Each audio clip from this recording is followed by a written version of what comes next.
جان کائنات صلی اللہ علیہ وآلہ وسلم کی بارگاہ ناز میں درود و سلام کا نذران عقیدت پیش کر لے اور پڑھیں۔ اللہم صلی علی سیدنا و مولانا محمد معدن الجود والکرم و آلہ کرام اجمعین۔ یہ کانفرنس دنیا اسلام کی ایک برگزیدہ اور عظیم شخصیت کے نام سے منسوب ہے۔ محبوب سبحانی یہ لقب ہے حضرت سیدنا شیخ عبدالقادر جیلانی بغدادی رضی اللہ تعالی عنہ کا۔ اس جلیل القدر شخصیت کے عنوان سے آج کی یہ بزم سجائی گئی ہے۔ حضرت سیدنا غوث اعظم رضی اللہ تعالی عنہ دنیا اسلام کی بڑی جامع کمالات شخصیت کا نام ہے۔ اللہ کا شکر اور اس کا احسان کہ ہمارا اور آپ کا سلسلہ اوپر تک کہیں منقطع اور کٹا ہوا نہیں ہے، یہاں سے لے کر وہاں تک یہ کڑی بڑی خوبصورت کڑی ہے۔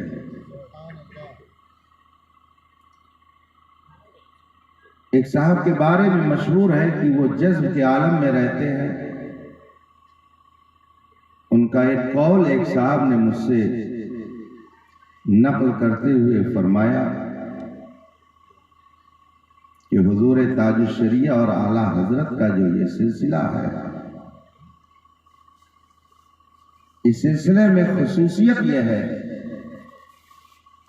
جذب کے عالم میں رہنے والے اس شخص کا قول ہے یہ کہ اس سلسلے میں خصوصیت یہ ہے کہ یہاں سے لے کر کے غوث اعظم تک بیچ میں کوئی غیر ولی نظر نہیں آتا۔ تاج الشریعہ جنہیں سب نے اپنے ماتھے کی آنکھوں سے دیکھا، ان کے پیر و مرشد سرکار مفتی اعظم ہند جن کی ولایت پر پوری جماعت اہل سنت کا اتفاق، ان کے پیر و مرشد ماہرہ مطہرہ مرشد اجازت سیدنا سرکار اعلیٰ حضرت، ان کے پیر و مرشد ماہرہ مقدسہ کی سجادہ نشین خاتم الاکابر، پھر ان کے پیر و مرشد، پھر ان کے پیر و مرشد، یہ سلسلہ غوث اعظم تک پہنچتا ہے، اور پھر وہاں سے یہ سلسلہ چلتا ہے تو مولا کائنات شیر خدا تک پہنچتا ہے، پھر اور آگے سلسلہ چلتا ہے تو رسول پاک تک پہنچتا ہے، پھر اور آگے یہ سلسلہ چلتا ہے تو حضرت آدم علیہ السلام تک پہنچتا ہے۔ ہم انہی کی اولاد ہیں، اسی لیے ہمیں آدمی کہا جاتا ہے۔ آدم کی اولاد ہونے کی وجہ سے آدمی کہلائے۔ یہ لفظ آدمی آدم ہی کی طرف نسبت کرتے ہوئے بولا جاتا ہے، جیسے کوئی بلیا کا رہنے والا ہو تو بلیاوی، کوئی گورکھپور کا رہنے والا ہے تو گورکھپوری، اعظم گڑھ کا رہنے والا ہے تو آزمی۔ یہ جو یہ لگی ہوئی ہے وہ کسی چیز کا تعلق بتاتی ہے، نسبت بتاتی ہے۔ تو اگر آپ نے کسی کو کہا یہ آدمی، تو اس کا مطلب ہے کہ یہ بھی نسبت رکھتا ہے، اور آدم سے نسبت رکھتا ہے تو آدمی ہوا۔ ہمارا سلسلہ آدمیت ہے، ہمارا سلسلہ انسانیت ہے۔ ہم سب آدم کی اولاد ہیں، اس لیے آدمی کہلاتے ہیں۔ اس میں مسلمان اور غیر مسلم کی کوئی بات نہیں ہے۔ مسلمان اگر گزر رہا ہوگا تو اسے بھی کہیں گے وہ ایک آدمی جا رہا ہے، اور اگر کوئی غیر مسلم جا رہا ہوگا تو اسے بھی کہیں گے کہ وہ ایک آدمی جا رہا ہے۔ مسلمان بھی اپنے آپ کو آدمی کہلاتا ہے، غیر مسلم بھی اپنے آپ کو آدمی کہتا ہے۔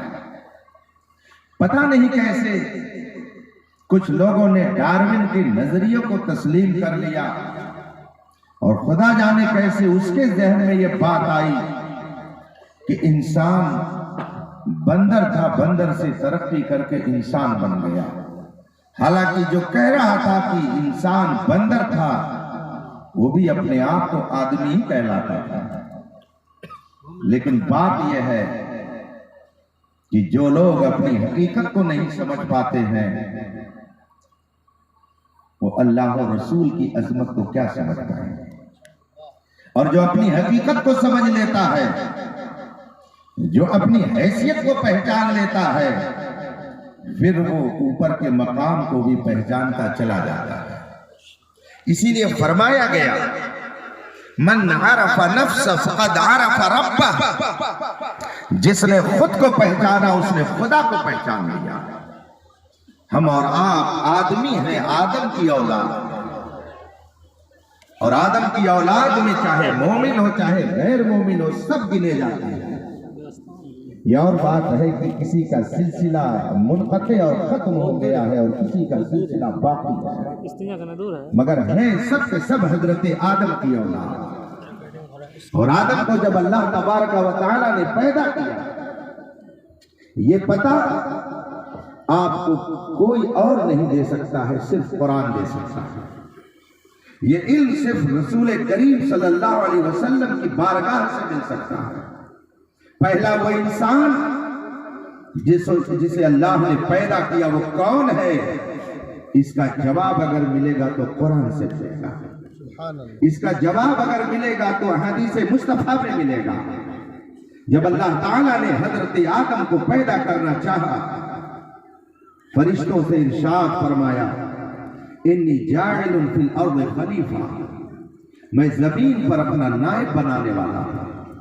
فرشتوں سے اللہ نے فرمایا میں زمین پر اپنا خلیفہ بنانے والا ہوں۔ فرشتوں نے اللہ کی بارگاہ میں عرض کی اے مولا اتجعل فیہا من یفسد فیہا ویسفک الدماء، یا اللہ کیا تو ایسوں کو اپنا خلیفہ بنائے گا، کیا ایسی مخلوق پیدا کرے گا جو زمین میں فتنہ اور فساد پھیلائے، جو زمین میں قتل و غارت گری کرے، جو اس دنیا کے اندر تباہی پھیلائے، ظلم و زیادتی کرے، خوریزی کرے، کیا ایسے کو تو اپنا خلیفہ بنائے گا اور ایسی مخلوق بنانے والا ہے؟ نحن نسبح بحمدک ونقدس لک، ہم تیری تسبیح کر رہے ہیں، تیری پاکی بیان کر رہے ہیں، ہم تیرے نام کی مالا جپ رہے ہیں، آخر اس مخلوق کو کیوں پیدا کرے گا؟ اللہ نے ارشاد فرمایا جو میں جانتا ہوں وہ تم نہیں جانتے۔ حضرت آدم علیہ السلام کی تخلیق ہو گئی، اللہ نے چاہا کہ فرشتوں کے سامنے حضرت آدم کی عظمت کا اظہار ہو، اللہ نے چاہا کہ ان کا مرتبہ فرشتوں کو معلوم ہو جائے، حالانکہ وہ جنتی مخلوق تھے، جنت کے اعلیٰ درجوں میں ان کا مرتبہ تھا، ان کی رہائش تھی۔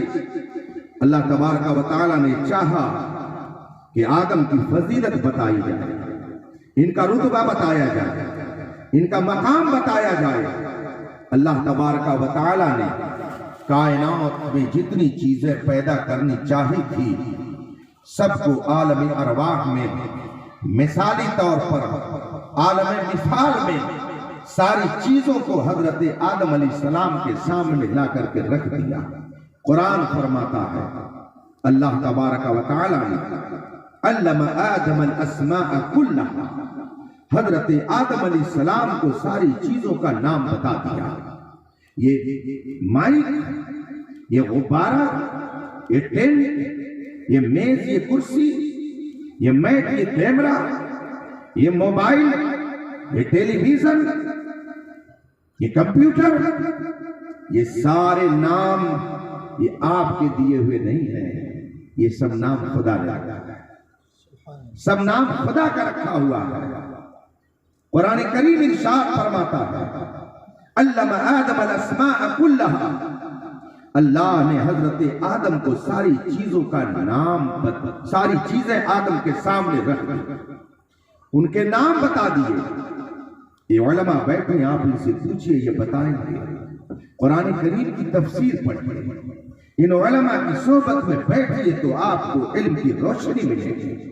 پہلے ہی پارے کے اندر آپ کی پیدائش کا واقعہ بہت ڈیٹیل سے مذکور ہے۔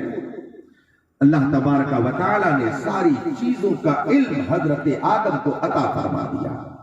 تفسیر میں لکھا ہوا ہے یہاں تک کہ ڈوئی، چمچہ، کرچھل، کفگیر، ان سب چیزوں کا نام اللہ نے حضرت آدم کو بتایا اور ایک ایک چیز حضرت آدم کو دکھا دی۔ آدم، یہ چمچہ ہے، یہ ڈوئی ہے، یہ کرچھل ہے، یہ پلیٹ ہے، یہ دیگچی ہے، یہ دیگ ہے، یہ فلاں چیز ہے، یہ فلاں چیز ہے۔ ان ساری تفصیلات کا علم اللہ نے حضرت آدم کو عطا کر دیا، ساری چیزوں کو بتا دیا۔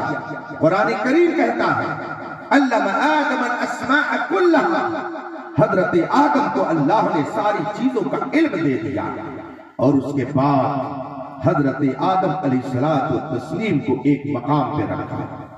ثم عرضهم علی الملائکہ، پھر اللہ تعالیٰ نے فرشتوں کو بلایا اور فرشتوں کے سامنے ان چیزوں کو رکھا اور فرمایا انبئونی باسماء ہؤلاء ان کنتم صادقین، اے فرشتوں بتاؤ یہ کیا چیز ہے، ان کا نام کیا ہے، یہ کیا ہے جو آپ تمہارے سامنے ہے۔ انبئونی باسماء ہؤلاء، ان کے نام بتاؤ یہ کیا ہے۔ فرشتوں سے جب اللہ نے فرمایا بتاؤ ان کے نام کیا ہے، قالوا لا علم لنا الا ما علمتنا، فرشتوں نے عرض کی مولا ہمیں اس کے بارے میں کوئی علم نہیں ہے، بس ہم تو اتنا ہی علم رکھتے ہیں جتنا تم نے ہمیں بتایا ہے۔ قرآن کریم آگے ارشاد فرماتا ہے کہ جب فرشتوں نے کہہ دیا ہمیں اس کا علم نہیں ہے، ہمیں اس کے بارے میں معلومات نہیں ہے، ہم اس کا علم نہیں رکھتے ہیں، اللہ تعالیٰ نے حضرت آدم سے ارشاد فرمایا انبئہم باسماء ہؤلاء، اے آدم آؤ ذرا تم ان چیزوں کا نام بتاؤ، یہ کون سی چیزیں ہیں۔ اب حضرت آدم کا جب نمبر آیا، حضرت آدم کو جب اللہ کی طرف سے حکم ہوا، قرآن پڑھیے اللہ تبارک و تعالیٰ ارشاد فرماتا ہے انبئہم، حضرت آدم کو جب اللہ نے حکم دیا ان چیزوں کے نام تم بتاؤ، حضرت آدم نے ایک طرف سے ساری چیزوں کا نام بتایا، یہ فلاں چیز ہے، یہ فلاں چیز ہے، یہ فلاں چیز ہے، یہ فلاں چیز ہے۔ جب حضرت آدم کے علم کی عظمت ظاہر ہو گئی، حضرت آدم کا علمی مقام فرشتوں کے سامنے ظاہر کر دیا، اب اس کے بعد میں اللہ نے ارشاد فرمایا فرشتوں کیا میں نے تم سے پہلے یہ نہیں کہا تھا کہ جو میں جانتا ہوں تم نہیں جانتے۔ آدم فضیلت والا ہے، آدم علم والا ہے، آدم کمال والا ہے، آدم حکمت و دانائی کا پیکر ہے، ان چیزوں کا علم تمہیں نہیں ہے، مگر یہ میرا اسپیشل بندہ ہے، میری اسپیشل مخلوق ہے، میں نے ان کو ان ساری چیزوں کا علم دیا ہے، میں نے آدم کو ان ساری چیزوں کا نام بتایا ہے اور آدم نے تمہارے سامنے ان ساری چیزوں کا نام بتا دیا ہے۔ آپ کو معلوم ہے کہ جب اللہ نے حضرت آدم علیہ السلام کو زبانوں کا علم دینا چاہا، بولی کا علم دینا چاہا تو کتنی زبانوں کا علم دیا معلوم ہے آپ کو؟ حضرت آدم کتنی زبانیں جانتے تھے، حضرت آدم کتنی زبانوں کا علم رکھتے تھے۔ علماء تشریف فرما ہے، آپ ان سے پوچھئے یہ بتائیں گے۔ آج دنیا کے اندر جتنی زبانیں بولی جاتی ہیں، ہر 50 کلومیٹر پر زبان چینج ہو جا رہی ہے، ہر 100 کلومیٹر پر زبانوں کا فرق آپ خود محسوس کر رہے ہیں۔ ملک ایک ہے مگر اس ملک میں مختلف زبانیں بولی جاتی ہیں، خود اپنے ملک میں کتنی زبانیں ہوں گی ہم ہم اور آپ خود نہیں جانتے ہوں گے۔ یہی آپ کیرلا چلے جائیے، کرناٹک چلے جائیے، آندھرا چلے جائیے، تلنگانہ چلے جائیے، بہار اور بنگال چلے جائیے، یو پی میں چلے جائیے، دنیا کے اس ہندوستان کے اور دوسرے صوبوں میں جائیے، یہیں پر آپ کو مختلف زبانیں ملیں گی۔ ملک سے باہر جائیے تو آپ کو کہیں انگلش ملے گی، کہیں ڈچ ملے گی، کہیں جرمنی زبان ملے گی، کہیں اور کوئی زبان ملے گی، بغل میں نیپال ہے چلے جائیے۔ یہ مختلف زبانیں انسان ہی بولتے ہیں، جانور نہیں بولتے ہیں، یہ سب انسان ہی کی بولی ہے۔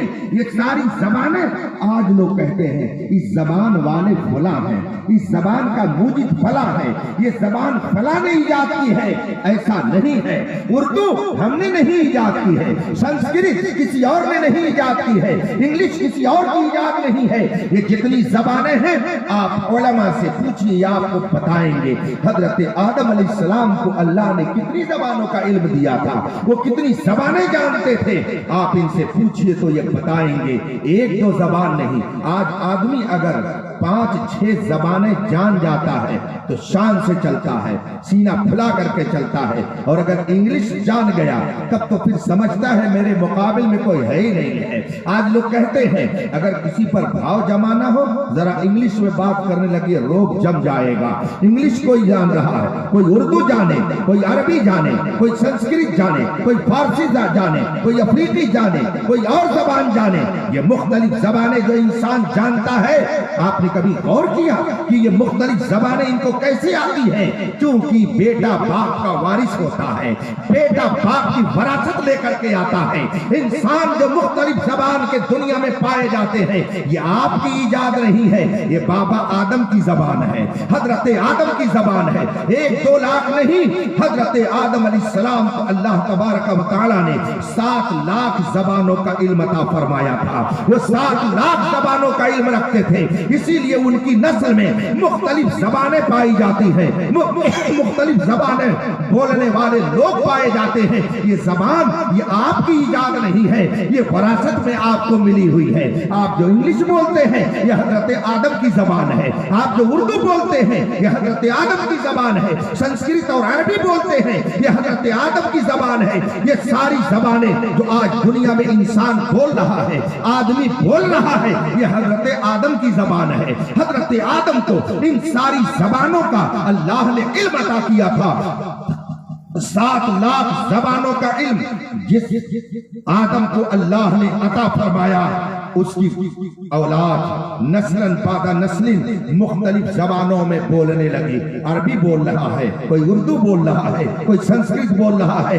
اب جتنے انسان ہیں، جتنے آدمی ہیں، یہ سب حضرت آدم کی اولاد ہیں، اور وراثت میں یہ علم زبان کا اللہ نے کسی کو کسی زبان کا علم دیا، کسی کو کسی زبان کا علم دیا۔ 7 لاکھ زبانوں کا علم اللہ تبارک و تعالیٰ نے حضرت آدم کو دیا۔ اب ذرا عقیدے کا ایک مسئلہ سن لیجئے، اگرچہ بات آپ لوگوں کو بے موقع لگ رہی ہوگی مگر سن لیجئے، اگر بیٹھے ہوئے ہیں تھوڑی دیر اور بیٹھے رہیے۔ 7 لاکھ زبانوں کا علم اللہ نے حضرت آدم کو عطا کیا، اور عقیدے کا مسئلہ یہ ہے کہ پوری کائنات میں سب سے زیادہ علم اللہ تبارک و تعالیٰ نے حضرت آدم کو نہیں بلکہ میرے مصطفیٰ کو عطا فرمایا۔ پوری کائنات میں سب سے زیادہ علم رسول پاک کی ذات کو اللہ نے عطا کیا، تو اس کا مطلب یہ ہے کہ جتنا علم اللہ نے حضرت آدم کو دیا اس سے کہیں زیادہ علم میرے مصطفیٰ کو عطا فرمایا۔ جتنی زبانیں حضرت آدم کو اللہ نے عطا کی وہ ساری زبانیں میرے مصطفیٰ کو عطا کی۔ اس لیے اگر کوئی اپنی کتاب میں یہ لکھتا ہے کہ اردو زبان آ کر کے دارالعلوم دیوبند میں مصطفیٰ جان رحمت نے سیکھی ہے تو یہ عقیدے کی کوڑ کا نام ہے، یہ اسلامی عقیدہ نہیں ہو سکتا ہے، اس لیے کہ قرآن اعلان کر چکا ہے وَعَلَّمَكَ مَا لَمْ تَكُنْ تَعْلَمْ وَكَانَ فَضْلُ اللَّهِ عَلَيْكَ عَظِيمًا۔ اللہ نے وہ سب علم عطا کر دیا جو آپ نہیں جانتے تھے، اس لیے وہ کسی دارالعلوم میں جا کر کے کسی زبان کو سیکھنے کے محتاج نہیں تھے، بلکہ کائنات کو جو زبان ملی، جو علم ملا وہ میرے مصطفیٰ کے صدقے میں ملا ہے۔ جس کو جو ملا ہے وہ رسول پاک کی نگاہ کرم سے ملا ہے۔ حضرت آدم علیہ السلام اللہ کی طرف سے علم پانے کے بعد فرشتوں کی نظر میں محترم ہو گئے۔ اللہ نے ارشاد فرمایا اسجدوا لآدم، چلو آدم کو سجدہ کرو، ان کی تعظیم کرو۔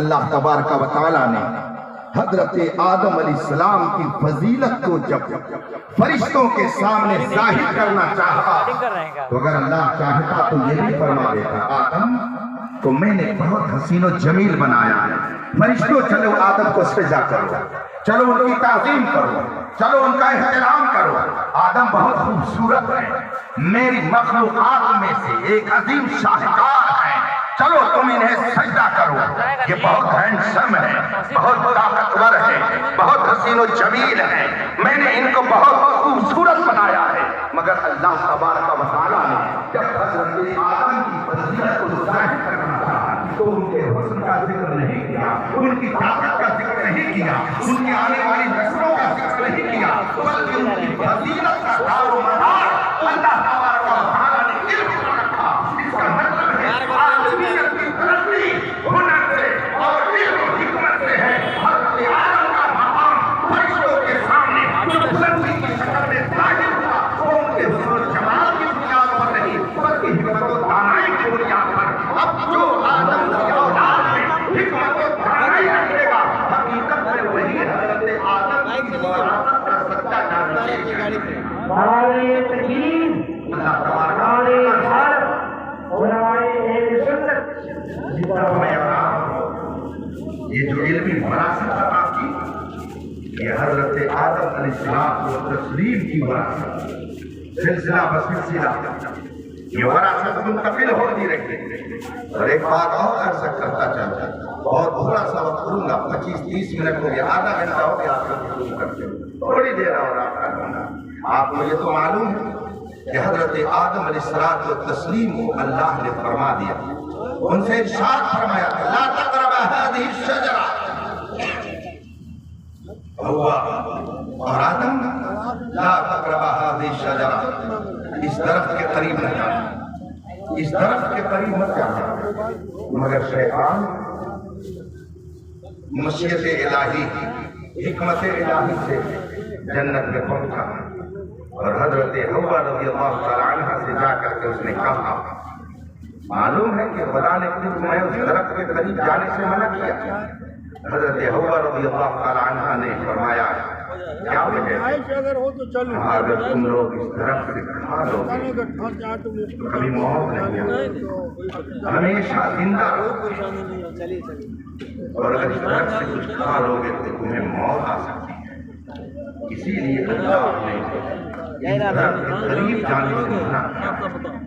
اگر تم کھا لو گے تو تمہاری سلطنت رہے گی، تمہارا اقتدار رہے گی، تمہاری حکومت رہے گی، تم باقی رہو گے۔ حضرت حوا رضی اللہ تعالی عنہ اس نے جب یہ باتیں بتائی اس نے یہ کہا، حضرت حوا رضی اللہ تعالی عنہ حضرت آدم علیہ السلام کو تسلیم کے ساتھ درخت کے پاس جاتے اور اس میں سے تناول فرما دیتے۔ جو بھی آپ نے کھایا، قرآن کریم کیا فرماتا ہے؟ اللہ کا ارشاد ہے جو بھی انہوں نے درخت سے کھایا ان کے اوپر جو کپڑا تھا، ان کے جسم پر جو لباس تھا وہ لباس نیچے اترنے لگا، اپنے آپ نیچے جانے لگا، اور جب وہ درخت وہ جسم کا لباس نیچے اترنے لگا حضرت آدم علیہ السلام کا جسم ننگا ہونے لگا۔ حضرت حوا رضی اللہ تعالی عنہ کے جسم سے وہ کپڑا نیچے اترنے لگا۔ قرآن کریم نے ان کی اس کیفیت کا ذکر کیا ہے کہ جب یہ کپڑا نیچے اترنے لگا جو پہنے جنتی لباس جو اللہ نے حضرت آدم و حوا کو پہنایا، جب وہ درخت کے قریب چلے گئے تو وہ جسم سے لباس اترنے لگا، اور جب اترنے لگا شرم و حیا کی وجہ سے انہوں نے اس کو چھپانا چاہا، مگر کچھ انہیں دکھ نہیں رہا تھا، سامنے کوئی کپڑا نہیں تھا کہ جس سے وہ چھپاتے۔ دیکھا تو سامنے جنت کے درخت کے پتے بڑے بڑے تھے۔ قرآن کریم فرماتا ہے فَتَفِقَ يَحْسِفَانِ عَلَيْهِمَا مِنْ وَرَقِ الْجَنَّةِ، جب انہوں نے دیکھا کہ لباس اتر رہا ہے تو شرم و حیا کی وجہ سے وہ اپنے جسم کو جنت کے پتوں سے توڑ توڑ کر کے چھپانے لگے۔ اس سے پتا چلا کہ جسم کو چھپانا یہ آدمیت ہے، جسم کو چھپائے رکھنا یہ شرم و حیا کی علامت ہے۔